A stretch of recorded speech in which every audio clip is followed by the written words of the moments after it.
Às vezes nos perguntamos por que somos espíritas, por que a mensagem espírita nos atrai. Esta questão poderia provocar várias respostas, mas uma delas é porque a doutrina espírita, no atual momento evolutivo de cada um de nós, responde às nossas necessidades mais íntimas. No aspecto moral, a espinha dorsal da doutrina espírita é exatamente a caridade. E aprendemos com Allan Kardec, em O Evangelho segundo o Espiritismo, que a caridade é o antônimo, é o oposto ao egoísmo. Assim como a humildade é o oposto ao orgulho. Então, como nós ainda trazemos uma raiz no orgulho e no egoísmo muito forte, então necessitamos bastante da caridade. Por isso, procuramos uma doutrina que toma a caridade como a sua essência. Allan Kardec vai nos explicar, em obras póstumas, que houve um período em que precisávamos ser egoístas.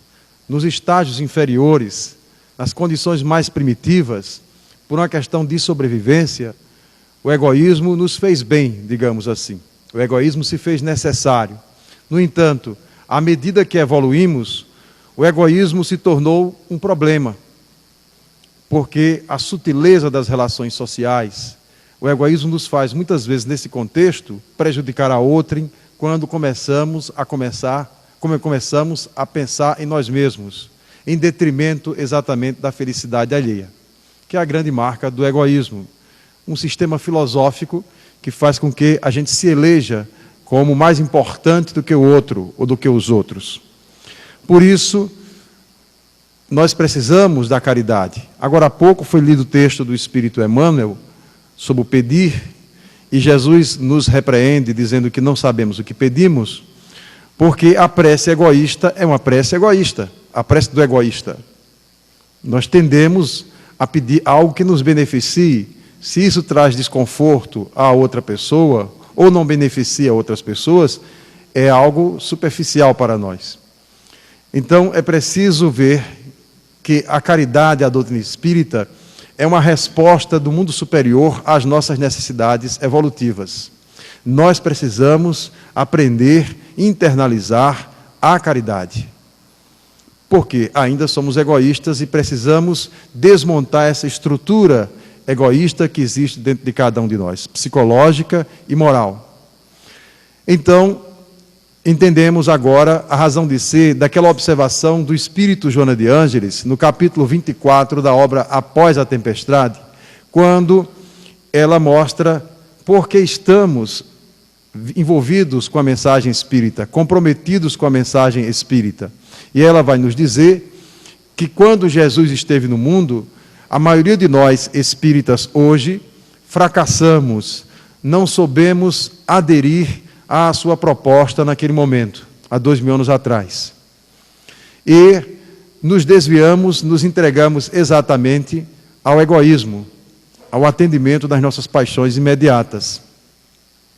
Mas Jesus, em sua infinita misericórdia, fez com que os egoístas daquele tempo, os insensíveis à sua mensagem, tivessem novas oportunidades.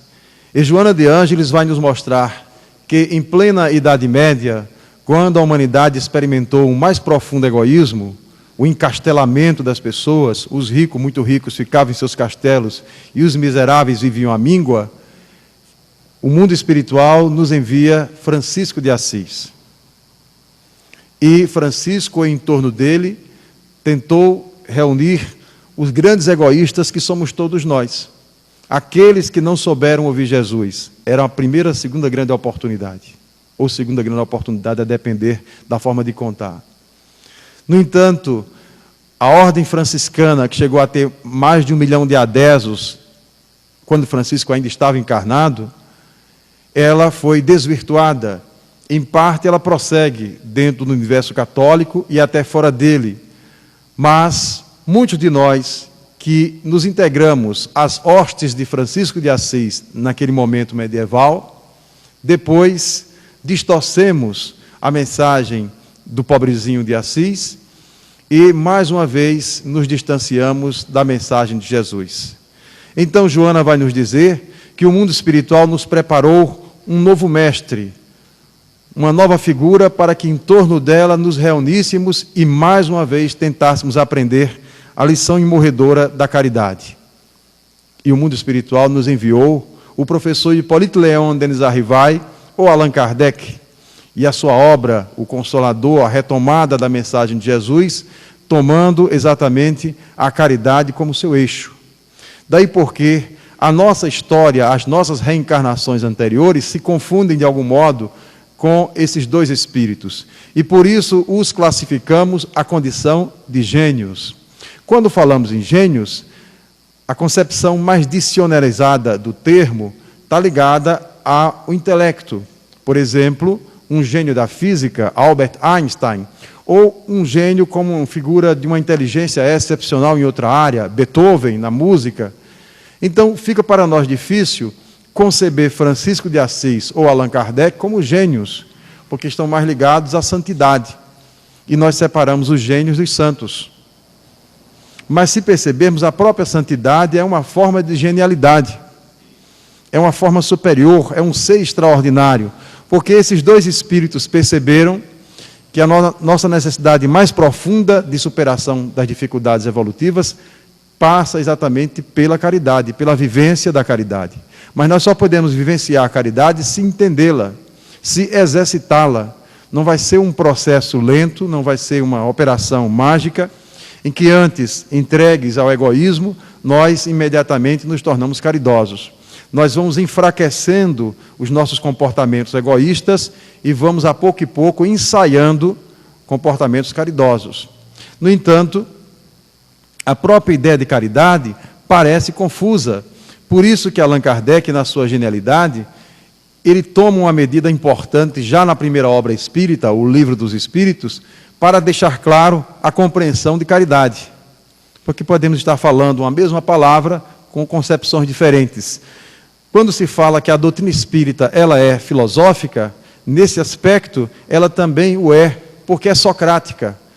Era uma atitude de Sócrates exatamente tentar a definição da virtude. Em Atenas se falava de tudo, mas as pessoas não sabiam do que falavam.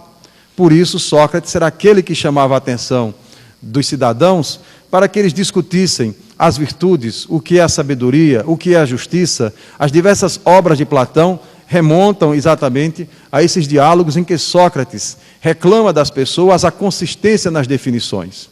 Nós falamos os termos, mas não temos a compreensão profunda do significado de cada um deles. E o que seria a caridade? Nos chama a atenção ainda a genialidade de Allan Kardec na composição desse livro e nos demais, no Livro dos Espíritos. Porque quando se fala quem é o autor do Livro dos Espíritos, nós imediatamente respondemos, ora, os Espíritos. Não é o Livro dos Espíritos? Então, Allan Kardec comparece como o quê? Allan Kardec não recebeu essa obra como se fosse um médium mecânico. Não é bem isso.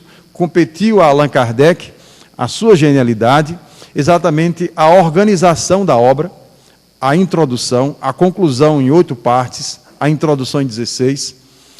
Competiu ainda a Allan Kardec a elaboração das perguntas, os comentários a determinadas perguntas, a própria organização das matérias. Então não foi uma atividade simples, foi uma atividade própria de um gênio.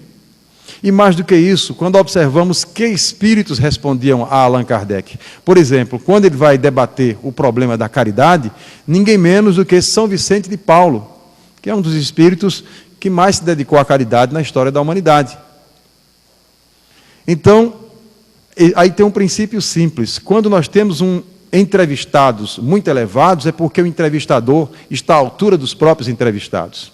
Se Allan Kardec fosse um sujeito medíocre, limitado, sem evolução, que não merecesse o respeito, sem dignidade mínima, com certeza esses espíritos elevadíssimos não viriam do mundo espiritual para uma entrevista para responder às suas questões. Então aí nós já percebemos, pelo próprio peso dos nomes dos que respondem às questões, a grandeza, a genialidade de Allan Kardec. Só um gênio pode entender outros gênios. Por isso, São Vicente de Paulo e outros, Paulo de Tarso, por exemplo, veio em socorro a Allan Kardec, em socorro à humanidade, e lhe dá as respostas necessárias. Mas nos chama a atenção a forma com que Allan Kardec trata a caridade em O Livro dos Espíritos. Porque ele coloca na 10ª lei das chamadas leis morais, da terceira parte do Livro dos Espíritos, a lei de justiça, amor e caridade. Nós temos uma concepção de que justiça nada tem a ver com caridade e vice-versa. Para nós, a caridade está mais restrita à benevolência, à esmola, e a justiça está mais ligada às pendências humanas, a uma forma de disciplinar os limites da ação humana. No entanto, se não houvesse egoísmo, não haveria necessidade de justiça. Quando é que alguém provoca a justiça? Quando é que alguém precisa processar ou precisa da proteção da justiça? Quando se sente lesado em seus direitos. E Allan Kardec vai colocar algo muito interessante, mostrando que a caridade se aplica a todas as possibilidades de relações humanas. Então, exatamente na dinâmica das relações humanas que vem o princípio da justiça. E muitas vezes a injustiça acontece porque a caridade não veio antes. Quando Platão vai discutir o problema da justiça na obra A República, lá começa Sócrates defendendo a tese de que a justiça ela tem que ser perfeita e está ligada à harmonia da alma. E o interlocutor de Sócrates é um sujeito que representa a humanidade mais atrasada. Porque Trasímaco, esse é o personagem, ele vai dizer, justiça é a lei do mais forte. Quem é mais forte faz a justiça. Pode prejudicar aos outros, porque tem condições de enfrentar a todos. E Sócrates vai mostrar que essa é uma concepção absurda, já no primeiro livro da República. Justiça é a lei do mais forte. E nós vamos perceber que a caridade é uma desconstrução dessa mentalidade de Trasímaco. E Allan Kardec vai exatamente colocar a caridade ligada à justiça. Daí porque o título do capítulo é Lei de Justiça, Amor e Caridade. Nós aprendemos nas reencarnações anteriores a praticar a justiça descolada ou dissociada da caridade. É muito comum ouvir o discurso das entidades vingativas, obsessoras, nas reuniões mediúnicas, eles clamando por justiça. Se eu estou perseguindo essa pessoa, eu estou a prejudicá-la porque ela fez isso e isso comigo. Portanto, eu me dou o direito de fazer justiça com as próprias mãos. Quase sempre é esse discurso. As entidades que nos atrapalham, via de regra, foram nossas vítimas em vidas passadas. Nós esquecemos. Elas que foram lesadas, machucadas, não. E estão cobrando a seu modo. Então, tem uma concepção de justiça ligada à vingança, porque a justiça, na concepção dessas entidades, ela não está associada ao amor e à caridade. Se a justiça fosse praticada secamente, justiça pela justiça, ela se tornaria insuportável nas relações humanas. Por isso, o mundo espiritual, na genialidade de Allan Kardec, coloca dessa forma, a lei de justiça, amor e caridade. O conceito de caridade, inclusive, deveria ser estudado nos cursos de ciências jurídicas. Mas, aqui na Terra, as universidades ainda não são holísticas. Nós separamos tudo, desde Descartes. Está tudo separado. Justiça para um lado, caridade é coisa de segmento religioso. E religião não entra na universidade.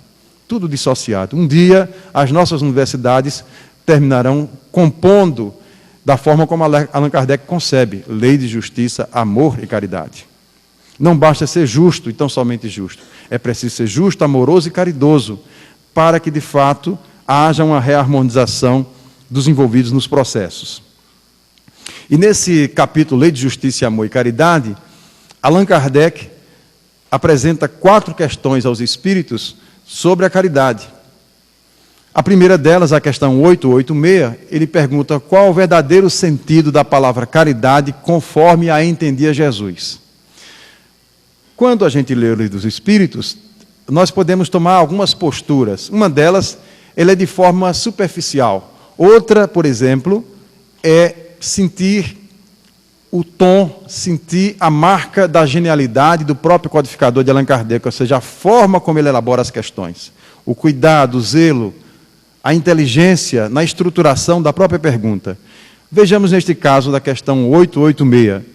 Qual o verdadeiro sentido da palavra caridade conforme a entendia Jesus? Ora, Allan Kardec coloca dessa forma, porque com certeza no século XIX, charité em francês, caridade, já era uma palavra muito gasta, Como ainda nesse tempo de eleição, a palavra povo é uma palavra muito gasta. Diz o poeta maranhense Ferreira Goulart, povo é uma palavra gasta, né? A gente vai ter que inventar outra, porque ela tem uma nova significação nos comícios e nas campanhas no horário eleitoral, né? Desde Getúlio Vargas e por aí vai, né? Então, aí nós temos a mesma coisa para a charité ou caridade, o agape dos gregos, o caritas dos romanos ou latinos, porque Allan Kardec vai nos mostrar que é preciso entender caridade conforme assim o entendia Jesus. E a resposta, nós podemos resumi-la numa sigla, num BIP: benevolência para com todos, indulgência para com as imperfeições alheias e perdão das ofensas. Ora, essas três possibilidades estão muito longe daquilo que nós imaginávamos que é a noção de esmola.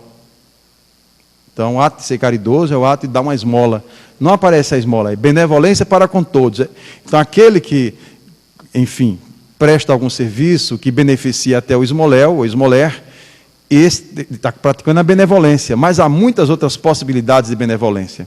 A caridade tem infinitas possibilidades de apresentação. Então, benevolência para com todos. E aí Allan Kardec quebra um velho paradigma. Não é benevolência para com os meus. Isso também está lá, nos diálogos socráticos de Platão. Então, uma coisa é ser bom para os amigos e mal para os inimigos. E Jesus também vai combater a tradição. Ouviste o que foi dito aos antigos: amarás o teu próximo e odiarás o teu inimigo. Eu, porém, vos digo: amai o vosso inimigo. Jesus revoluciona uma velha tradição, né, com certeza introduzida pelos homens. Não está na revelação isso. Mas o que acontece? Exatamente isso, é benevolência para com todos. Com todos. Indulgência para com as imperfeições alheias. Porque é exatamente no trato, nas relações sociais, nas relações mais íntimas, que nós perceberemos o afloramento das imperfeições do outro. Daí porque os pessimistas vão dizer que a convivência é o túmulo de toda paixão. Duas pessoas apaixonadas, daqui a pouco, quando convivem, a paixão se acaba, porque a convivência provoca o afloramento daquilo que se torna insuportável na relação de um para com o outro.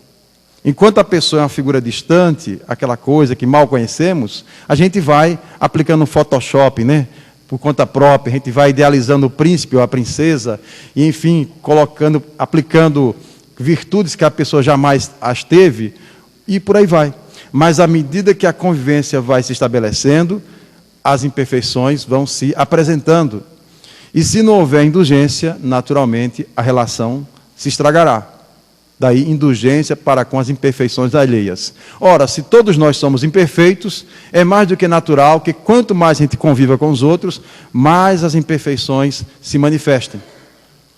E nós temos várias posturas para lidar com as próprias imperfeições e com as imperfeições alheias. A dureza, a cobrança plena, né? Aquele patrulhamento e a postura da indulgência. De se não dermos um desconto nas relações sociais, o mundo vai se tornar irrespirável. Daí a indulgência para com as imperfeições alheias.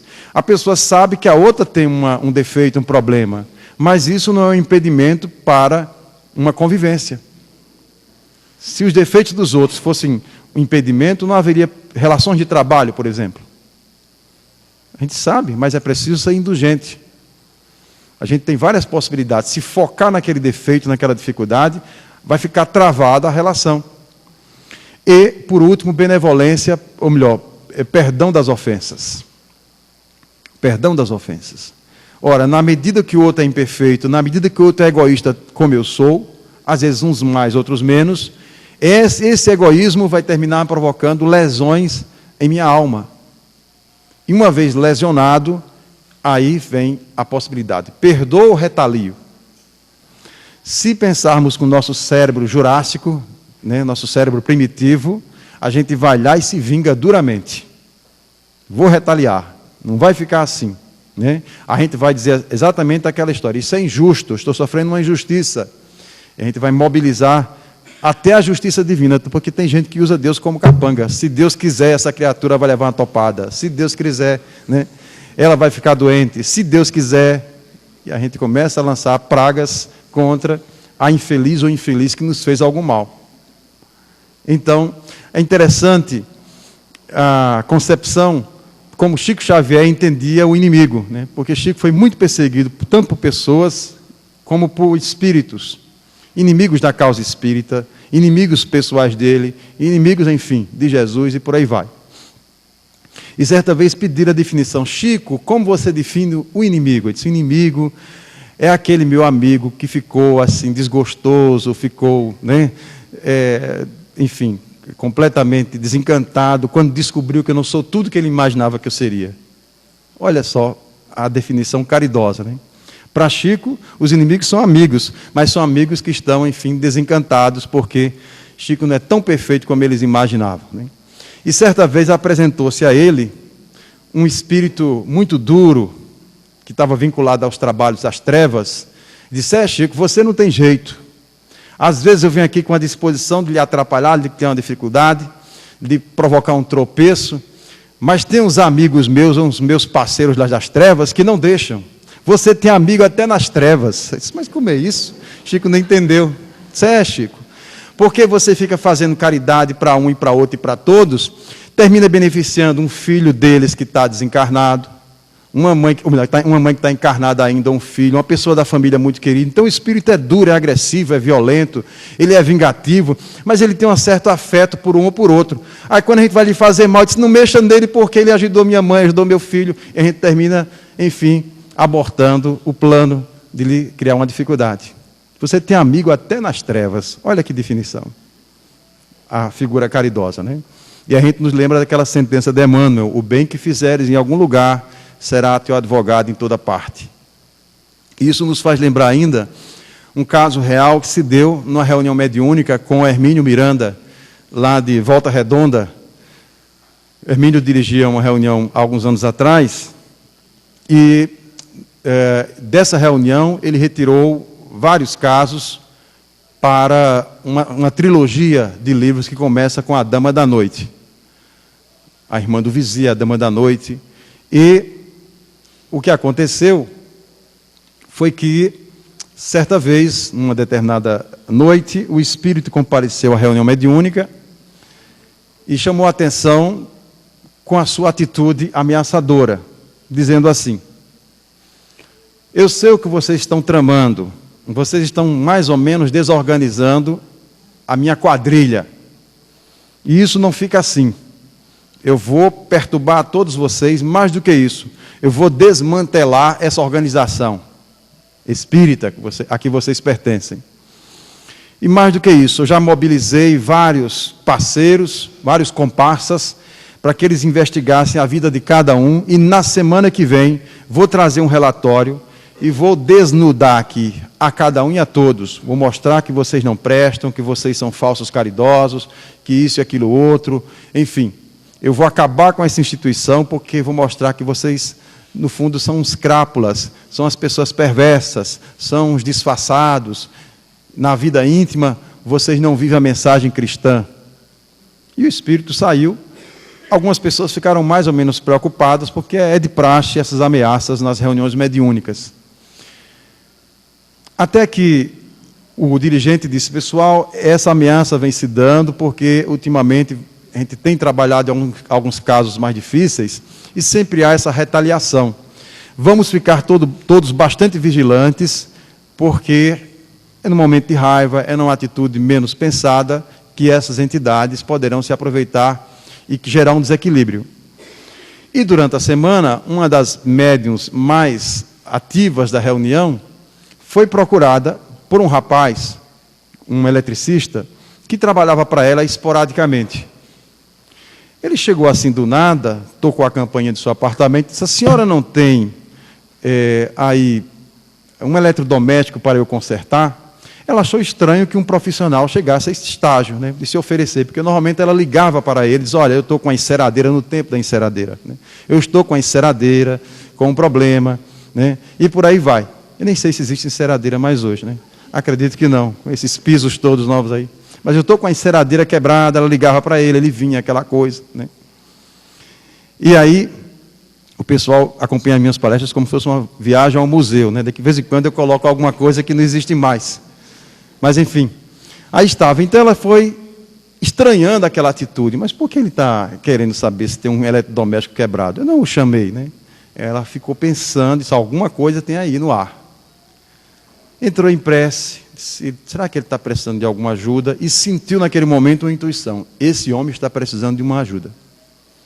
E agora, eu não posso humilhá-lo, né, porque está lá no Livro dos Espíritos, reprovais a esmola, é a questão 888, aquelas 4 questões ligadas à caridade. Kardec começa definindo a caridade segundo Jesus, depois entra a questão do amor aos inimigos, e mais 2 questões sobre a caridade, sobre a esmola, melhor dizendo. Reprovais a esmola, é nessas questões que a gente vai perceber que os espíritos não reprovam propriamente a esmola, mas falam de alguns detalhes importantes que acompanham o ato de dar, que não pode ter a postura, a atitude da humilhação. Então, acho que esse rapaz está precisando de alguma ajuda. E ficou imaginando, e disse, agora, se eu der o dinheiro assim de mão beijada, que eu não estou lembrando de nada quebrado aqui em casa, absolutamente, estava tudo muito bem, né? A enceradeira estava funcionando, né? Então estava tudo bem. O que fazer? Mas eu não posso entregar dinheiro a ele assim, sem nenhum. Ele é um profissional, né? Não posso humilhá-lo. E aí nós lembramos do Livro dos Espíritos mais uma vez, sempre que possível substituir a esmola pelo salário, né? Pelo trabalho. Então ela ficou procurando mentalmente, daqui a pouco veio a intuição. Tinha um liquidificador velho, aposentado, daqueles antigos, né, que tinha um copo de vidro muito forte, pesado. Lá vai o museu, reabriu o museu. Né? Lembra do copo de vidro pesado? Você ganhava o liquidificador e passava para sua filha, para sua neta, aquela coisa toda. Né? Naquele tempo, não havia os tigres asiáticos, a valita era valita, a arna era arna, aquela coisa toda. Né? Só existia valita, me parece. E aí, a General Electric também. E aí o que aconteceu? Ela foi lá atrás desse liquidificador aposentado. Ela tinha comprado um mais moderno e ele estava lá, tinha quebrado uma vez, ela descartou. Aí disse, olha, me lembrei, você veio na hora certa, porque eu estou precisando consertar um liquidificador. E ofereceu para o rapaz. Né? Ele ficou assim meio destreinado, porque aquela peça era muito antiga, mas deveria funcionar com os mesmos princípios básicos, né? Motor, etc, etc. E ele ficou muito satisfeito, imediatamente abriu sua caixa de ferramentas, começou a fazer alguma coisa lá, viu que era um problema específico, fez a manutenção, e não é que a coisa voltou a funcionar, ele entregou, aí ela disse, quanto foi o seu serviço? Aí ele disse um valor, à época, né? Ele disse, não, mas pensando bem, você nem se deu ao trabalho de esperar o meu telefonema, eu estava precisando tanto, eu vou pagar pela sua intuição. Eu vou lhe dar esse valor e vou lhe dar uma gorjeta, porque você veio antes dele pedir, eu já ia ligar para você, mas você me poupou esse trabalho. Aí o rapaz estranhou e ganhou o valor do serviço, mais alguma coisa por fora. Aí ele ficou muito feliz. Saiu de lá, correndo, desesperado, e entrou no primeiro supermercado e comprou leite, bastante leite. Tudo que o dinheiro podia dar de leite, ele comprou. Correu para casa. E aí ficou. Chegou o dia da reunião mediúnica. O pessoal estava temendo lá. Né? Temendo porque a entidade tinha dito que a quadrilha dele estava mobilizada, que ia desmantelar a instituição, aquela coisa toda. E aí, o pessoal esperando. Lá para as tantas, o espírito disse, cheguei. Aí o pessoal, pronto, é agora. Né? É agora que ele vai dar a ficha, né? Porque ele teve acesso a reencarnações anteriores. Sabe quem é quem aqui? Disse, ele chegou num tom diferente. A questão é a seguinte, eu vinha apresentar hoje um relatório trevoso em relação a vocês. Mas aconteceu uma coisa durante a semana que me fez mudar o plano. Aquela senhora, e apontou exatamente a médium, que era aquela senhora que tinha recebido o rapaz, o eletricista, né, para o conserto do velho liquidificador. Aquela senhora me fez uma caridade que eu não sei como dizer. E disse, o que aconteceu foi o seguinte, eu sou um verdadeiro marginal, matei muita gente quando estava aí encarnado, e no mundo espiritual me vinculei a outros piores. No entanto, embora odiasse a um e a outro e fosse uma espécie de capanga, eu tinha um afeto muito grande por um determinado filho. Esse meu filho cresceu, hoje ele é um homem, e por sua vez, ele tem um filho, o meu neto. Eu estava lá nos meus trabalhos essa semana, atormentado, pensando exatamente como maquinar o melhor plano para destruir vocês. Não é que o meu filho começou a chorar? E quando ele começou a chorar, eu abandonei a tudo e a todos e vim correndo para o seu barraco. Estava lá chorando porque em casa não tinha leite para o seu filho, para o meu neto. E eu fiquei pensando, o que fazer? Eu senti a miséria moral do que eu sou, porque por mais que eu tivesse poder nas trevas, eu não podia ajudar meu filho. No máximo que eu podia fazer é estimulá-lo ao assalto, mas ele talvez ficasse preso e o meu neto ficaria mais uma vez sem leite. E não sei porquê, quando eu me aproximei do meu filho, veio a imagem daquela mulher. Eu não entendi. O que é que esta mulher tem a ver com meu filho? Mesmo assim, ele se levantou, tomou uma atitude, levantou-se e passou a caminhar. Chegou ao apartamento dela, pediu trabalho e percebi que eles se conheciam. E ela percebeu que ele estava necessitado. Quando eu vi que ela se sensibilizou pela dor dele, sem conhecer exatamente a dor que ele o alcançava, eu imediatamente fiquei a acompanhar passo a passo aquele episódio. Ela não o humilhou. Absolutamente. O tratou com o máximo de dignidade. Pagou além do necessário e ele nem sentiu que, na verdade, ela estava a ajudá-lo. Ajudar o meu neto. E vocês não sabem a alegria que ela provocou no meu coração, porque ele voltou para casa com o leite que a criança precisava. E o Espírito disse assim, se eu pudesse retirar meu coração e colocá-lo sobre a mesa, eu o faria. Para termos uma ideia do poder da caridade. Então, são experiências como essa que mostram a grandeza da genialidade de Allan Kardec. O egoísmo tem nos provocado as histórias mais tristes e a caridade ainda estamos a ensaiá-la. Essa é a expressão de Pietro Baldi, o grande místico italiano. Francisco de Assis, exatamente, foi um outro grande gênio na Idade Média, porque, como diz Joana de Ângeles, na obra Sob a Proteção de Deus, psicografada por Divaldo Pereira Franco, Francisco se fez ponte entre os miseráveis, entre os famintos e os opulentos, os ricos, os insensíveis que viviam ali, nababescamente, com os seus tecidos, com as suas joias, completamente insensíveis à dor que estava além do fosso do castelo. E há uma estreitíssima relação entre Allan Kardec e Francisco de Assis. Ambos são gênios da caridade. E mais do que isso, eles dois se encontram na mensagem de Jesus. Há até detalhes geográficos, porque Allan Kardec, ele renasce não em Paris. Poderíamos até perguntar, mas por que Allan Kardec não nasceu em Paris? É claro que ele se tornou um professor expressivo em Paris, que era a capital cultural do mundo no século XIX. Mas ele nasceu em Lyon, aquela cidade da França que se notabilizou pela sua resistência. Em pleno século XX, quando as forças nazistas invadiram a França, a primeira grande resistência se deu em Lyon. No século XVIII ou no século XIX, as grandes greves do segmento têxtil se deram exatamente em Lyon. No século XVIII, na Revolução Francesa, quando o terror se estabeleceu, nova resistência em Lyon. Na Idade Média, e nós percebemos mais ainda no cristianismo primitivo, sobretudo nos séculos II e III, porque quem leu a portentosa obra do Espírito Emmanuel, Ave Cristo, há de perceber que Lyon, ele é a portuguesa, é o berço dos mártires do cristianismo primitivo.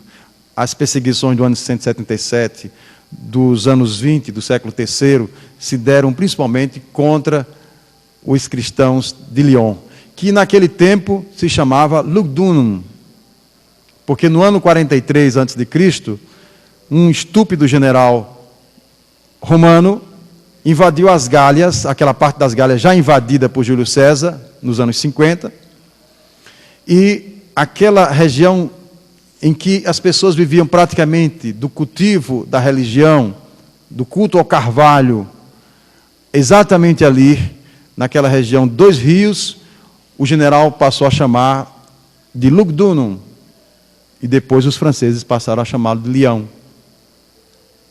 Então, é nesse mesmo ambiente, e há um belo texto de Djalma Argolo mostrando que aquele mesmo sacerdote gaulês que vivia ali no culto ao Carvalho, entre os dois rios, volta na condição do professor Hippolyte Léon Denis Arrivai. No próprio nome já tem Lyon, não com Y, mas com I, que a cidade é com I, hoje. Então, há uma ambiência naquela cidade que mostra as suas raízes com o cristianismo primitivo. E Allan Kardec, por sua vez, não somente é um discípulo de Jesus, mas também uma inteligência fulgurante do mundo celta, dos gauleses. Porque para ser um druida não podia ser qualquer um. Um druida era ao mesmo tempo um sacerdote e um sábio, um homem santo e um homem extremamente intelectualizado. E nós vamos perceber isso mais uma vez em Allan Kardec.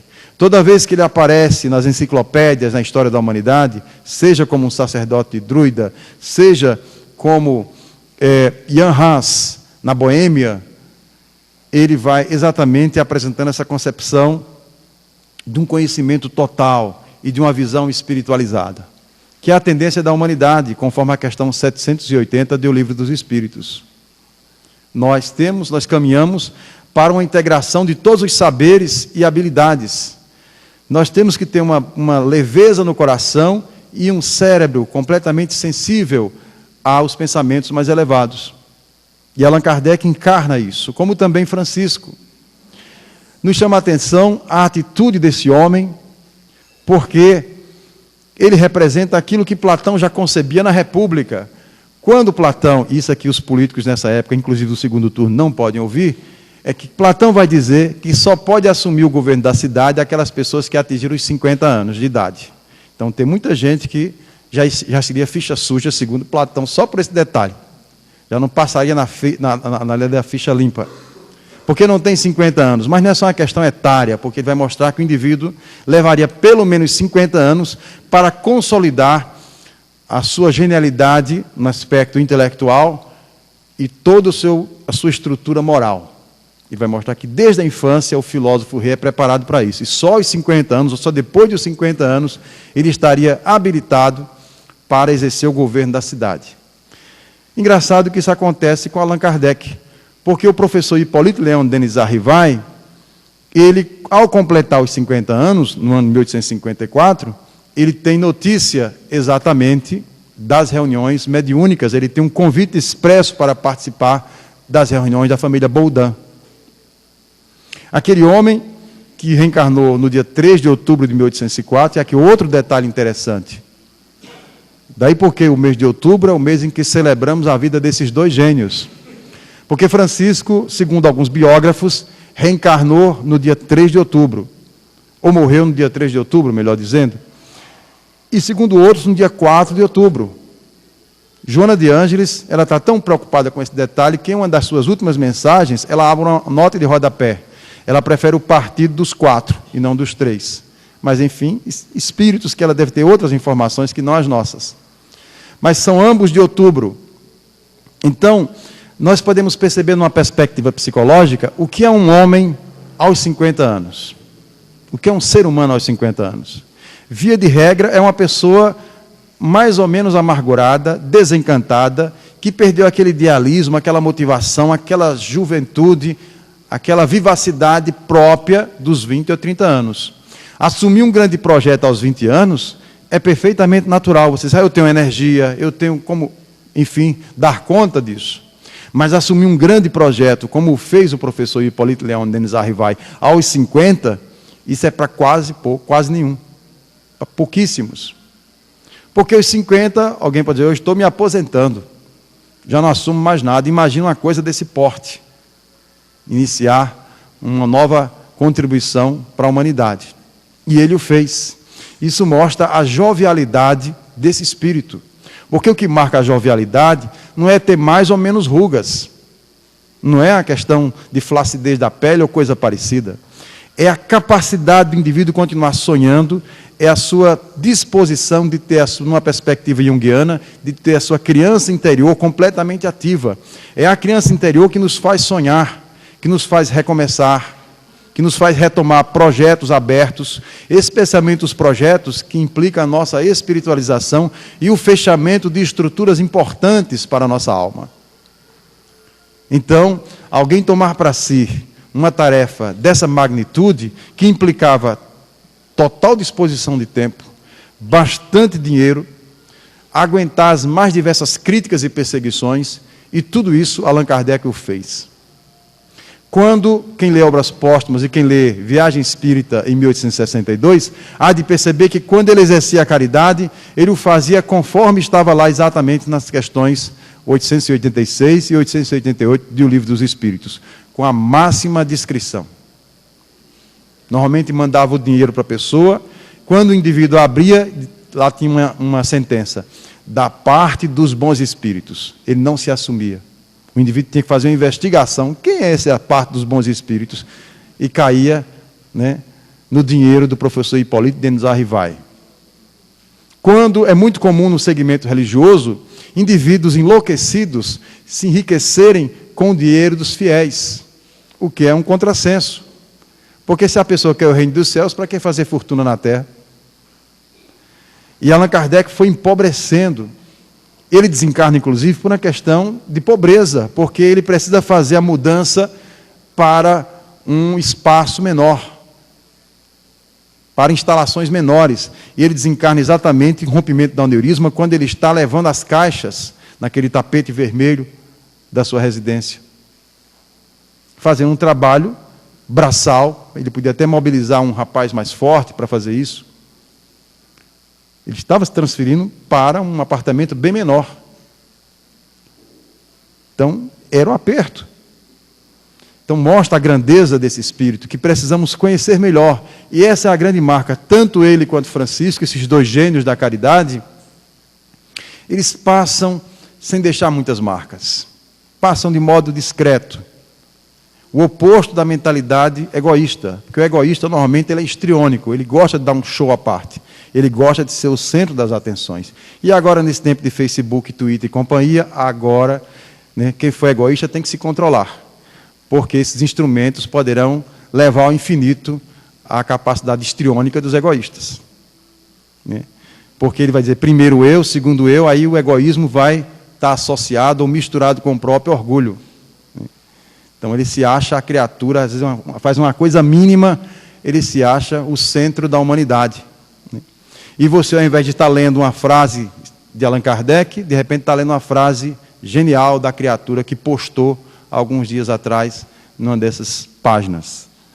Então, aí nós percebemos que a caridade, ela se faz necessária para todos nós.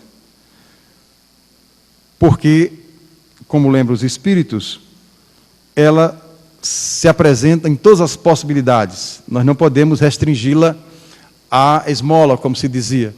A caridade espiritual, a caridade do silêncio, por exemplo. Às vezes a caridade ela é muda, ela não se manifesta.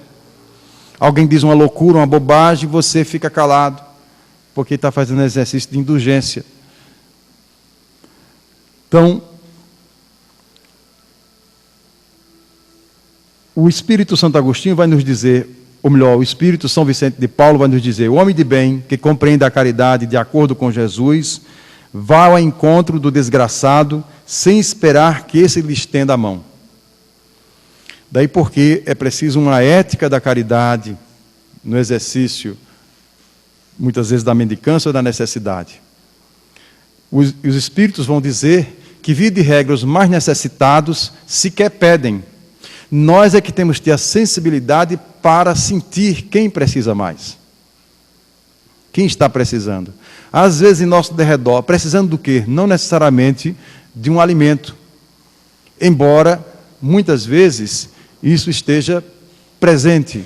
Porque Jesus, Allan Kardec abre o capítulo 15º do Evangelho segundo o Espiritismo, fora da caridade na salvação, em que ele lá tem a presença da própria mensagem de São Paulo, a parábola do bom samaritano, mas ele abre com aquela passagem do capítulo 25 de Mateus, a partir do versículo 31, quando Jesus se coloca como uma figura do rei, um rei que vem fazer uma espécie de julgamento final. E esse julgamento Jesus estabelece dentro daquela ideia muito comum da mentalidade, da cultura pastoril do judaísmo. Então ele vai dizer que o rei, junto dos seus anjos, coloca diante de si bodes e ovelhas, cabras, e ali ele põe à direita, quando ele diz: estive com fome e me deste de comer, estive com sede e me deste de beber, estive sem lar e me abrigaste, estive nu e me vestiste, estive preso e me visitaste. E os indivíduos que foram postos à direita dizem: mas Senhor, quando foi que te vimos nessas situações? E ele vai dizer: todas as vezes que atendeste a um dos pequeninos, a mim o fizestes. Isso mostra exatamente que a pessoa que praticou a caridade não a praticou pensando que estava fazendo um investimento celestial. Estou fazendo aqui porque vou ganhar mais adiante. Por isso que a estranheza: quando te vimos com fome, quando te vimos com sede, fizeram aos outros, mas fizeram o bem sem pensar a quem, na expressão popular. E por outro lado, Jesus deixa claro: à esquerda ficarão os bodes, quando naquela representação judaica, normalmente o bode está ligado ao trágico, ao próprio dia do perdão, ao resgate das dívidas. Quando o indivíduo, o bode representa nesse caso, ou os bodes, as pessoas que se recusaram ao exercício da caridade. Mas a caridade ela é tão sutil que ela exatamente se estabelece da forma mais discreta. É preciso primeiro captar a necessidade do outro. Via de regra, as pessoas em nosso derredor já não têm mais necessidades materiais. E com os programas sociais, isso foi reduzido bastante. Vai chegar um tempo que não haverá mais necessidade do exercício da caridade na dimensão material neste planeta. Mas a caridade espiritual, a caridade moral, essa sim, por um longo tempo, na sua figura da benevolência, da indulgência, do perdão, há de permanecer. Ela é universal. Então, às vezes, é a caridade da compreensão, é a caridade do silêncio, é a caridade do entendimento, é a caridade da disciplina. A caridade tem 1000 faces. O que é que o outro está precisando mais nesse momento? O egoísta diz: bom, eu estou precisando. Quando nós pensamos de forma caridosa, é preciso pensar no outro. Ou, às vezes, pensar naquela outra parte da nossa alma mais necessitada no aspecto espiritual. É a caridade para consigo mesmo. Às vezes é uma parte da nossa alma que está definhando, está emagrecendo, está esquálida. É a parte que não faz mais prece, que está desmotivada para viver, que está desencantada, que está passando uma crise de fé. Então é essa parte da alma que precisa ser atendida, que está com sede, com fome, está nua, está sem a proteção das 4 paredes. Às vezes nós ficamos muito focados, mas qual é a caridade do outro? Muitas vezes a caridade está dentro da nossa própria casa mental. O benevolência para consigo mesmo, sem ser um gesto egoísta. Porque nós não vamos atender a parte da alma egoísta, a parte da alma que é ligada às paixões, que é ligada aos desejos, que é ligada aos interesses chãs. Nós vamos atender a parte da alma ligada à nossa espiritualização, que por sua vez tem a sensibilidade para com os outros. Então essa é a caridade para consigo mesmo, necessária e urgente. Por isso, nesses dias em que muitas vezes o consumismo vem nos chamando a atenção para necessidades inexistentes, que possamos pensar na caridade e, sobretudo, nas lições desses 2 grandes mestres. Porque Francisco e porque Kardec nos atraem, nos fascinam? Porque precisamos tanto dessas lições? Exatamente porque o nosso egoísmo precisa ser, de algum modo, tratado, civilizado. Nós precisamos urgentemente dilatar a nossa capacidade de fazer caridade, em todos os âmbitos.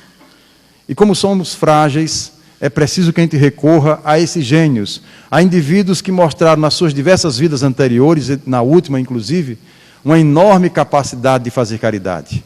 Francisco de Assis, por exemplo, aceitava como esmola pedra. Um indivíduo às vezes puxa cotas e toma uma pedra para você, Francisco. Diz, irmão, muito obrigado. Levava a pedra para reconstruir a capela de São Damião. Você já aceitou pedra como esmola? Às vezes sua alma está pedindo alguma coisa e a pessoa lhe joga uma pedra. Faça como Francisco. Pegue essa pedra e reconstrua a sua capela interior. Kardec, da mesma forma, o Courrier de Paris lançava artigos ferinos contra o codificador, atacando até a sua honra pessoal.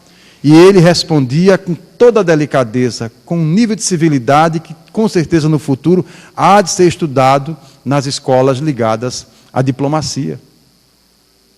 Indivíduos atormentados que usavam a sua pena só para perseguir o codificador.